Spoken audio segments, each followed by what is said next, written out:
TV Candidez. Aqui a cidade tem muito mais espaço. Fundação Jaime Martins. Promovendo cidadania.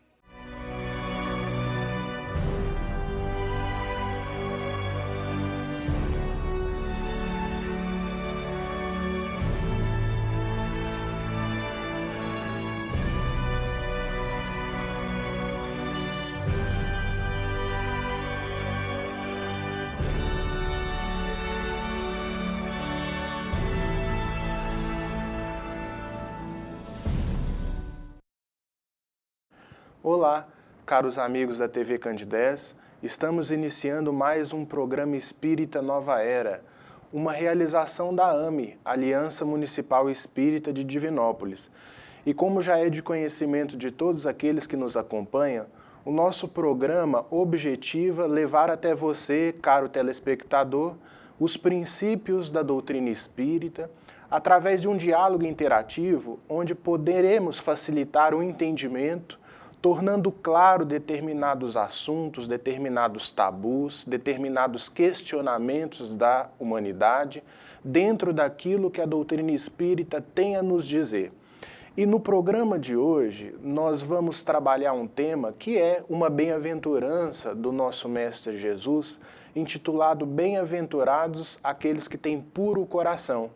E para estar falando com a gente sobre isso, nós convidamos a nossa companheira Shirley, que é uma colaboradora do nosso Movimento Espírita de Divinópolis, palestrante requisitada, profissionalmente exerce a profissão de médico, e a gente está aqui com muita alegria recebendo você, Shirley. Seja bem-vinda, bom dia. Obrigada, bom dia. E indo já à primeira pergunta, a gente sabe que a pureza de coração, ou seja, a elevação dos sentimentos, é algo muito difícil de ser conquistado. Como transformar as nossas imperfeições na conquista das virtudes? Bom dia mais uma vez. Bom dia, Ives. Bom dia, telespectadores. É uma alegria muito grande estar aqui com vocês e poder colaborar, né, nessa missão importante, santificada, que é o programa Nova Era. Essa questão da busca da perfeição, da reforma íntima, no Livro dos Espíritos, nós temos um capítulo importante, fala da perfeição moral, e várias perguntas são colocadas para os espíritos, e entre elas, uma delas é inclusive essa que você está colocando, né? Como que a gente consegue fazer isso, né? Essa reforma íntima. E, na verdade, ela passa pelo combate da principal raiz, né? E a principal raiz dos nossos maiores problemas morais, dos nossos vícios morais, é o egoísmo, né? É o nosso apego à vida terrena, né? É o nosso apego às nossas paixões terrenas, que são realmente o maior entrave a essa reforma. Então, na verdade, a conquista das virtudes e a reforma íntima passa pelo combate ao egoísmo, né? Está lá na pergunta 909, está na pergunta 912, né, se referindo a isso. E o combate ao egoísmo, ela pede muito a conscientização, né, do espírito acerca da sua destinação, né? Para que nós estamos aqui, por que viemos aqui, para onde vamos, qual a razão da existência, né, do espiritual, qual que é o nosso destino. Então, a resposta para essas grandes questões, na verdade, é a grande educação da alma. Os espíritos dizem que, na medida em que a gente se educa, principalmente com relação à destinação do homem, a gente passa a ver a vida material do mais alto, enxergar mais de cima. E aqueles problemas e aquelas dificuldades e embaraços que nós temos, eles se tornam muito pequenos em relação à grandiosidade do existir, da própria vida humana, né? Do nosso destino, dos nossos objetivos, né? E tem uma passagem de Jesus, da vida de Jesus, uma fala do nosso mestre, que talvez indica bem esse caminho da pureza de coração, que é quando ele fala, deixai vir as minhas criancinhas. Que interpretação a gente pode fazer dessas palavras de Jesus relacionando ao tema pureza de coração? Porque a criança a gente tem como sendo algo puro. Então Jesus, ele certamente estava querendo nos passar alguma coisa quando ele fala deixai vir as minhas criancinhas. Qual a interpretação que a gente pode ter dessas palavras? É interessante porque, do ponto de vista espírita, nós sabemos que todos nós, quando retornamos ao mundo, nós somos espíritos antigos, né? E temos os nossos problemas, temos as nossas dificuldades, e é estranho, às vezes, ver o mestre falando, como assim, as criancinhas, né? Porque as criancinhas são espíritos antigos, né? Sim. Entretanto, é um simbolismo, né, Willis? Então, assim, o simbolismo de, inicialmente, da simplicidade, né? As crianças, elas são consciências que ainda não tomaram toda a sua história anterior no seu inconsciente, né? As suas tendências, então são criaturas muito simples. Não né? ligam muito para as exterioridades, né, Chico? Exato, são criaturas simples, são isentas de preconceito. Sim. Não é isso? É o A principal. criança não tem preconceito, eles são construídos, né? Sim. Pela cultura, pela sociedade. Outra coisa importante na criancinha, a criancinha, ela acredita no futuro, né? E ela tem fé no presente. É né? otimista por natureza. Exatamente. Né? Então, ela tem fé e ela tem confiança no futuro. E outra coisa importante, ela se sente protegida. Então, ela admite a existência do seu protetor, do pai. Né? Então, acho que tudo isso em conjunto é que faz a gente entender por que deixar vir as minhas criancinhas, porque delas é o reino dos céus. A pureza de coração realmente está aí, né? Nesses atos que às vezes quando a gente fala de pureza de coração não quer dizer santidade, né? Quer dizer uma conduta adequada, porque quando Jesus se referiu à pureza de coração, ele não estava querendo falar para você virar santo da noite para o dia, mas para que a gente pudesse adotar determinados comportamentos mais ajustáveis às leis de Deus da nossa consciência. E se você observar, a criança é todo um potencial de aprendizado. Sim. Né? Então, toda criatura que se coloca dentro da humildade, necessitado de compreender o seu papel no universo, compreender as leis divinas e aceitar a tutela de Deus como Pai perfeito, né?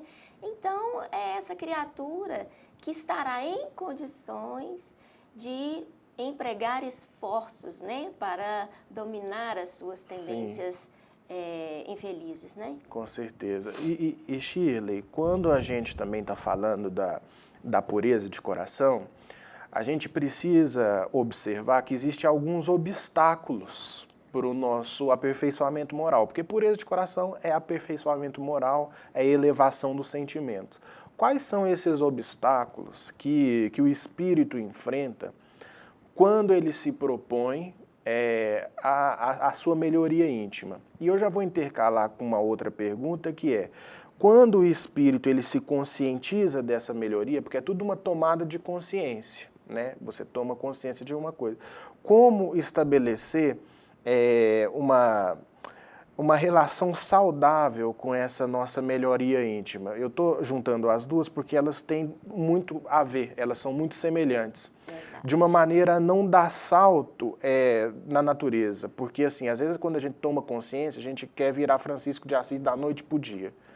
Então eu queria saber tanto dos obstáculos para o nosso progresso, como efetuar a nossa transformação respeitando as nossas limitações naturais. A gente tem que lembrar que o espírito, ele vem de uma história milenar de evolução, né? Então, nós todos fomos princípio inteligente do universo, né? Que vagamos aí na nossa relação com a matéria, aprendendo a atuar sobre a matéria, dela recebendo impressões, construindo, vamos dizer, a nossa cognição rudimentar, né? E posteriormente evoluindo para a condição de espírito imortal através do exercício do livre-arbítrio que temos hoje, nós adquirimos ao longo de toda essa existência uma série de comportamentos condicionados, vamos dizer assim, né? E que, por exercício do livre-arbítrio, nós acabamos tornando comportamento condicionado paixões, né? E vícios.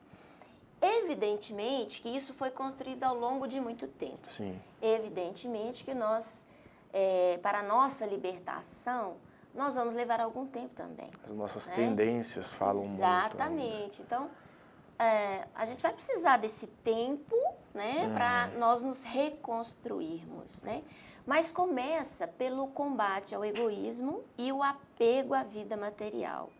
E isso, para ser feito, é pela educação da alma. Então, inicialmente, todos nós temos que nos inteirar dessa condição de espírito imortal e das leis divinas, leis naturais, as quais nos orientam o comportamento e a direção que nós devemos tomar. Então, precisamos estudar um pouquinho. Sim, né? até na pergunta 799 do Livro dos Espíritos, o Allan Kardec pergunta de que maneira o Espiritismo vai contribuir para o progresso.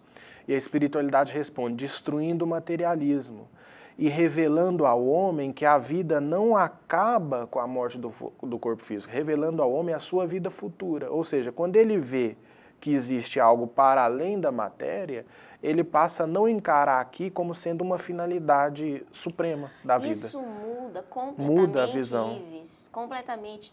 Só o fato de você compreender, entender, apreender a reencarnação Sim. como oportunidade de progresso, isso muda completamente o seu comportamento na sociedade, Sim. no convívio, no respeito às leis divinas, né? E uma das coisas que você diz, quando você diz assim, e aquele que deseja fazer essa reforma, ele consegue isso de uma vez? Não, ele não consegue isso de uma vez. Mas tem uma coisa interessante que eu li no Evangelho, segundo o Espiritismo, que eu acho importante ressaltar.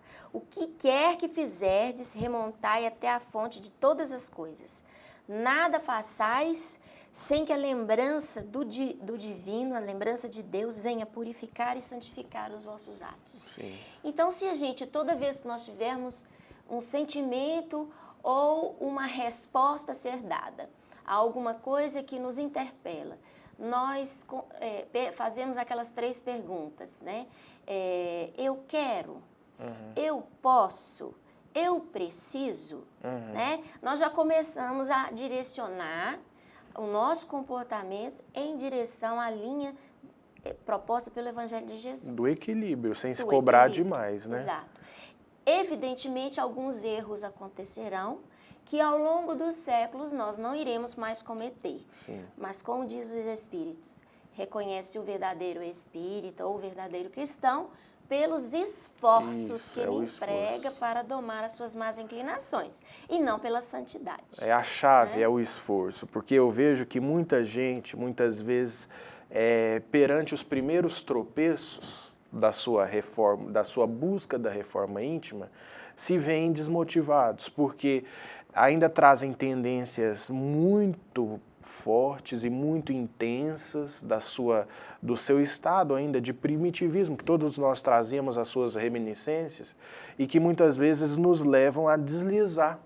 E esses deslizes, quando a gente não os estuda bem, quando a gente não sabe interpretar bem, muitas vezes respeitando o nosso momento, não relaxando sobre as nossas imperfeições, mas sem aquele excesso de cobrança, a gente pode efetuar uma evolução muito mais saudável, vamos dizer assim, do que aquela postura do remorso, sabe? Da pessoa que erra e fica com aquela culpa que mais atrapalha do que ajuda. A culpa entrava a nossa evolução, né? Sim. Então, assim, o que a gente, os espíritos nos dizem, né?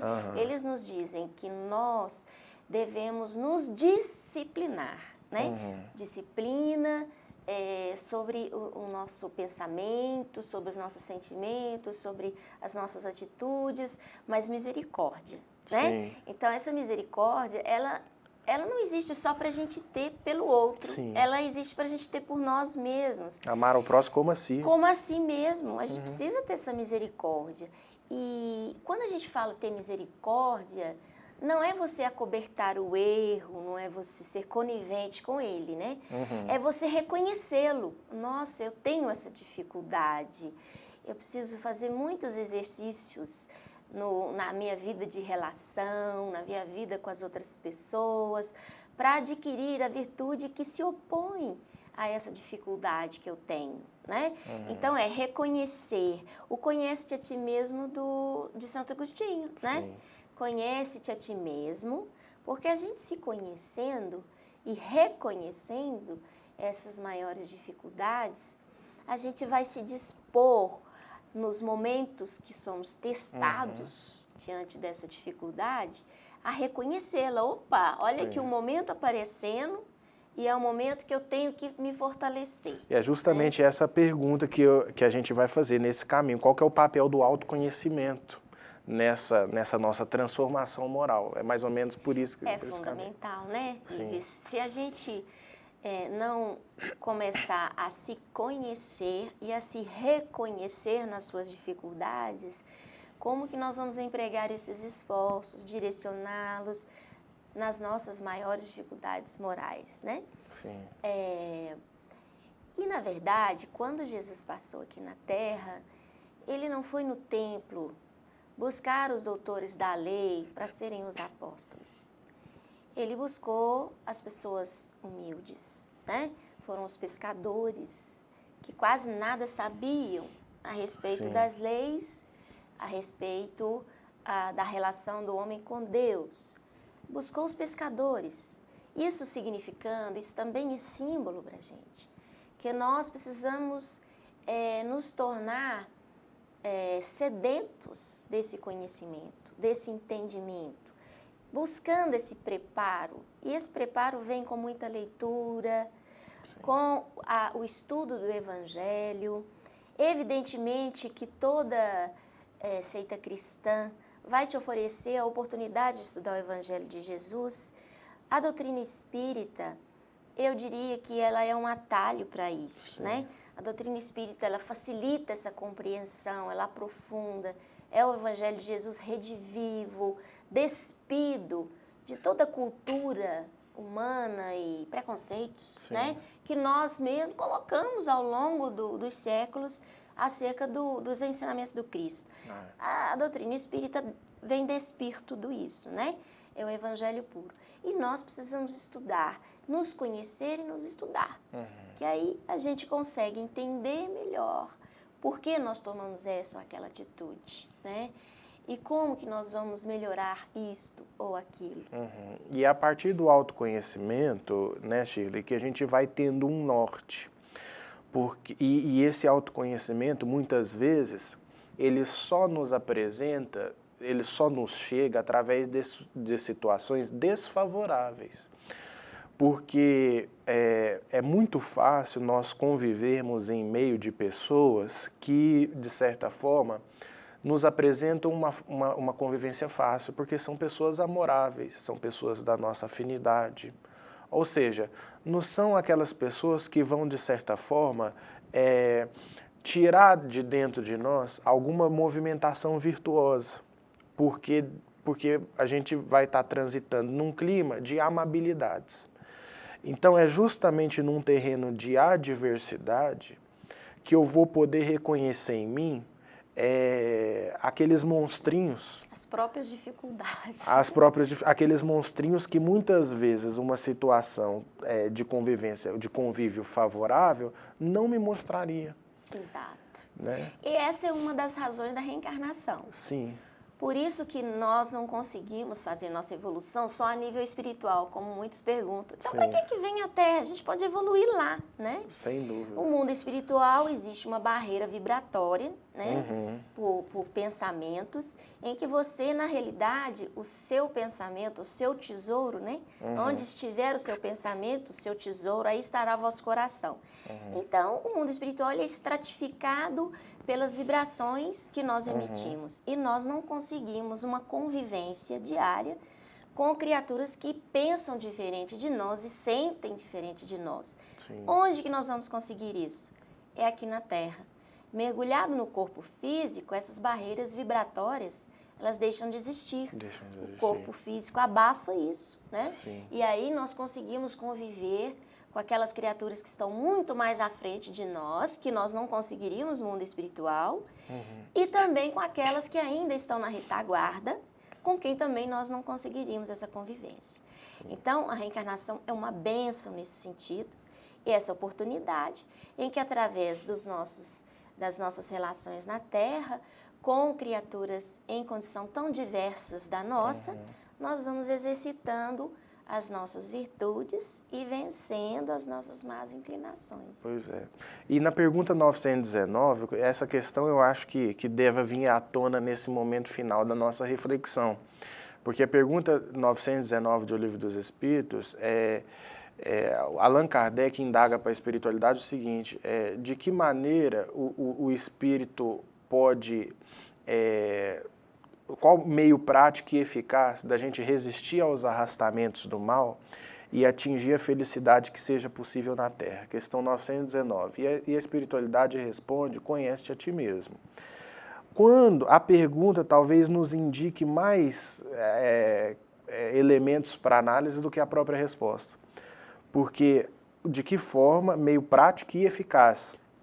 Você vê que Allan Kardec foi perspicaz na pergunta, porque o meio prático e eficaz é o seguinte, vamos dizer, qual que é o jeito mais fácil de evoluir? Qual né? o caminho mais curto? É um caminho mais curto, né? De resistir aos arrastamentos do mal, né? E atingir a felicidade. Aí fala, conhece-te a ti mesmo. E essa resposta vem dizer para a gente o seguinte, aquele que conhece a si mesmo, ele pode exercer uma certa resistência dentro daquilo que ele conhece, porque a pessoa que se desconhece não exerce resistência, porque justamente não conhece os pontos vulneráveis da qual vai precisar estar trabalhando. Então, quanto menos autoconhecimento, mais levado aos impulsos nós somos. E a gente sabe que a virtude nasce da resistência ao mal. Não é nem propriamente da superação deles. Né? É verdade. Mas toda vez que a gente resiste a algum problema, é dentro desse esforço de resistência que há a avaliação da consciência. Exato. Quer dizer, que esforço você empreendeu para resistir? E a sensação que você tem, porque nós estamos muito habituados com aquela sensação que vem, vamos dizer assim, da nossa reação natural, e muitas vezes intempestiva em relação ao estímulo. E aí nós nos deparamos com uma nova sensação que é prazerosa. Sim. E aí nós descobrimos a virtude, como você coloca, né? Olha, como que é bom ser bom verdadeiramente, como é bom ser justo, né? Como é bom ser paciente e que sensação prazerosa isso nos traz. Sim, né? com certeza. É nesse momento que a gente descobre realmente o valor de se entregar aos ensinamentos do Cristo, ao Evangelho de Jesus, e procurar se entender melhor e praticar o bem. Tem um companheiro nosso de movimento espírita, até desencarnado, que ele costumava falar o seguinte, sabe, Sheila? Assim, num ditado bem mineiro, né? Ele fala assim, se o velhaco, quer dizer, que a pessoa esperta, né? Se o velhaco soubesse o quanto é bom ser bom, por velhacaria ele seria bom. Verdade, Então, verdade. quer dizer, quando a gente desperta para os benefícios da bondade, para os benefícios do esforço dessa pureza de coração, da conquista dessa pureza de coração, que se trata de uma bem-aventurança das mais belas, né? A gente vai, vamos dizer assim, percebendo as belezas, Sim, né? Dessa sim. transformação. A sensação é muito melhor, muito prazerosa, e essa paz é uma sensação intransferível, né? Sim. É muito íntima, é muito individual, é intransferível e é algo que você carrega com você, vamos dizer assim, durante toda a sua existência, não só na Terra, mas também no mundo espiritual. Na vida além de né? tudo. Diferente do prazer que a vida material traz, que é efêmero e aqui fica Passageiro. com o corpo, né? Com certeza. Shirley, a gente te agradece muito. Obrigada, O diálogo Isa, eu que foi agradeço. muito bom. Agradecemos demais esses momentos de enriquecimento para todos nós. Agradecemos também a você que nos acompanhou com a sua paciência, com a sua audiência. Lembrando ainda que na próxima terça-feira estaremos aqui refletindo sobre outros temas, sempre com o objetivo de levar até você maiores esclarecimentos. Muita paz e até lá.